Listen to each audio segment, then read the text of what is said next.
So, I'm here to do Dear Black Parents Part 2, and this time the discussion is going to be around mental health because we all know how, unfortunately, black parents are not really the best to speak on when you're going through mental health issues. Unfortunately, I'm not here to blame them completely. However, I am here to, unpack that shit. This video that I did before, Dear Black Parents Part 1, it was basically the same thing. I did 2 blog posts last June entitled Dear Black Parents 1. The first one was about anti-blackness. If you haven't seen that video, I'm going to link it down below.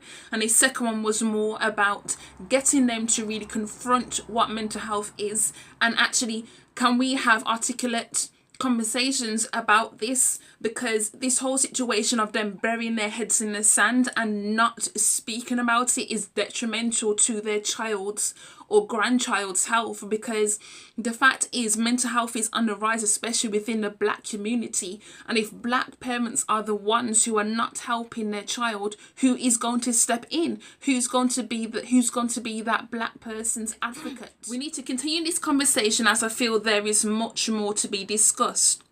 We shall tackle an issue that I feel black parents, particularly of the older generation, tend to shy away from mental health.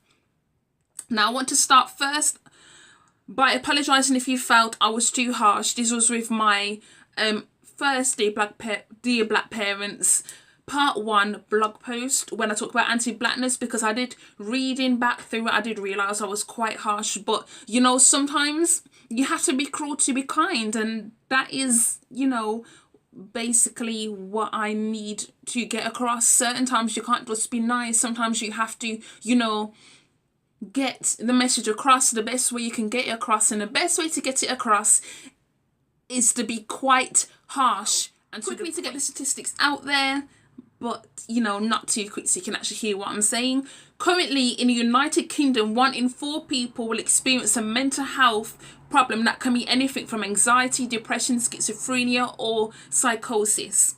Here in England alone, 1 in 6 people report experiencing a common mental health problem in any given week. And this is by the charity Mind, and I got this information last year. Now, to address the issue at hand, mental health, 2018 has found that black and minority ethnic groups are more likely to be diagnosed with mental health problems and are more likely to be diagnosed and admitted into hospital. These are the facts, and it is time you face them and not run away. Your black children need you, and it's not easy, but we are all struggling. We just don't want to struggle with you. Black people are being treated worse by mental health services, and then when you try to look for help in your household, are you actually getting the help in your household that you actually need? Are your parents able to deal with the fact that no, it is not possession, it is actually a mental health issue? Are they able to teach you the tools that you need to deal with your mental health issues? Do they even have the knowledge?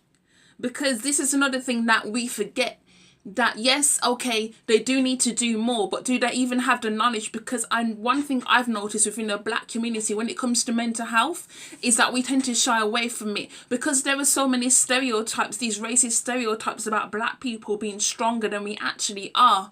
We tend to typically shy away from having these discussions because we feel like if we have to go outside of the family household to talk about these things, then we are going to be seen. We are not weak for speaking out about the problems that we do have in the household, because there is so much that needs to be broken down and battered down. It is like absolutely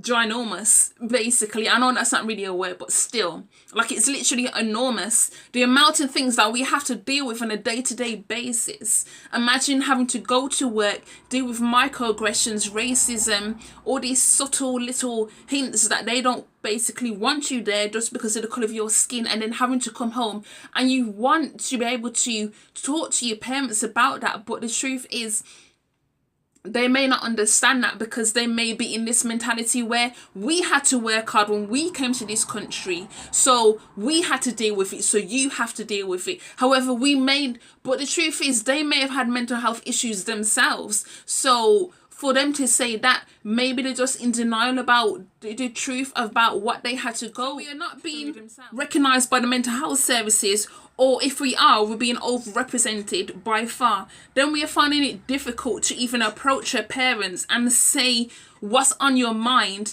Like, your mind is broken. Your mind is broken. Your mind is fragile. How do you put those pieces back together? It's like a jigsaw puzzle. You lose some of the pieces, but how are you going to refine them, to reconnect, so that you can feel well in yourself? You know, they always talk about this well-being. This is exactly what I'm talking about, this well-being. And black people's well-being is vastly different to a white person's well-being, because that white person is not dealing with racism on a day-to-day basis. And that's just one thing that we have to contend with in order to, you know, just be able to get out of bed on a day-to-day basis. Again, I will say that in most Caribbean and African cultures, correct me if I'm wrong about African cultures, but I know for a fact Caribbean cultures, mental health is seen as taboo. It's not something that we discuss. Black people are very much of the struggle in silence motto, which is very detrimental to our health physically, emotionally and mentally. With all the racism we face on a daily basis, it's actually amazing that more of us are not battling silent demons that continuously plague our every thought. I've noticed that mental health within black communities is seen from an ignorant perspective. We are either demonically possessed or just tired. If we have good night's sleep, we wake up tomorrow feeling right as rain. Though honestly, for people with severe mental health issues, it is as if the rain is falling on top of them and they're drowning. For a lot of black parents, it's the dismissive nature. They don't want to admit that their child is going through mental health issues, because I understand that it's scary, but the truth is, you can be scared all you want. Your child is the one who is going through this. Do you not think they're more scared to have to try to struggle, and when they go to tell you about it, you basically switch off, you don't want to hear them, and then how are they supposed to deal with it? Because we are aware, like, we typically don't tend to go to health services when we need help, because we are acutely aware of the racism that happens, because there's also cultural differences. So is there even a point in going to see a white GP about your issues when you're a black person? Can that white GP relate to the fact that some of your issues are cropped up because of the racism you face? Or is it the ignorance, the unwillingness to accept that maybe the psychological damage was inflicted by how you've treated your children growing up? Now they're spiraling out of control and you're faced with a mirror of your actions. It's too difficult to process. I understand that oppression, white supremacy and white dominance has affected us all. However, I can't sit here and see black children drowning while their parents ignore it. At the end of the day, we are only looking to be loved by you unconditionally. Love has no barriers. So this is exactly what I'm saying. We need to break down these barriers, because otherwise, what is even the point? Like, we can't talk to our parents. We feel like we can't approach mental health services because we feel like either the police is going to be called and we're going to get placed in a jail cell, because, you know, these mental health hospitals, they're literally full to the brim, and it makes it worse because black people are less likely to be seen by mental health services in the first place. So then if these mental health hospitals are full up, even if you do get a referral from your GP, where are you supposed to go? Are my 4 tips on how to address mental health for your black children. Okay, you ready for this? So number 1, listen. If your child, whether adult or not, tells you that they've not felt right for a long time, they are aware that something is wrong, please listen and do not judge. Do not suggest praying about it. The time for action is now. The sooner you get your son or daughter help, the sooner they have the potential to recover. Number 2, stop being dismissive. There are often multiple signs that a person is having a breakdown, and understandably, they're often missed. However, if you are acutely aware and know what to look out for, you can help your child. And there are a ton of websites out there or books you can buy that will let you know the signs of someone who is suffering from a mental health illness. Or even if sometimes it's not always a mental health illness, sometimes your mental health will just suffer for a good couple of months. It does not necessarily mean that you're going to develop a mental health illness, but it's more so to do with you may have the potential to develop one. And so this is why I'm saying Black parents need to be aware and understand what their children are going through. Like I said, whether you're an adult or an actual child or teenager, because a lot of mental health disorders that people suffer from, they typically tend to arise when we're teenagers. If you are computer literate, or if not, ask someone to help you research up on Black therapists, Black psychologists, or charities that are aimed at Black, Asian and ethnic minorities in order for you to get help within our communities. It is a pity to say that the struggles that we face, white people typically have no clue on. And now I mentioned that, previously in this video, that, about going to a white GP.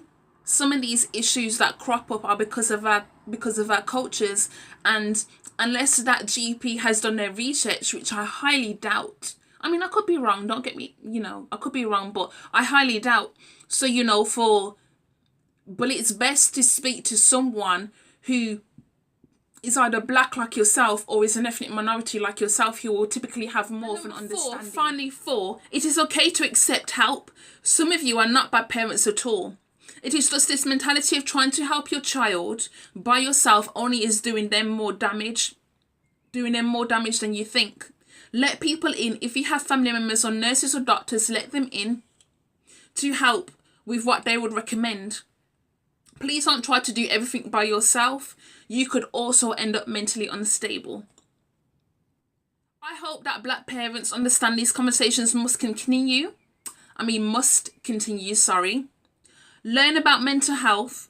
What are the signs of poor mental health? Does it run in your family, etc.? And to end this video, I shall end it with a quote by Marcus Garvey, which says, "Liberate the minds of men and ultimately you will liberate the bodies of men." So stay blessed, stay Black.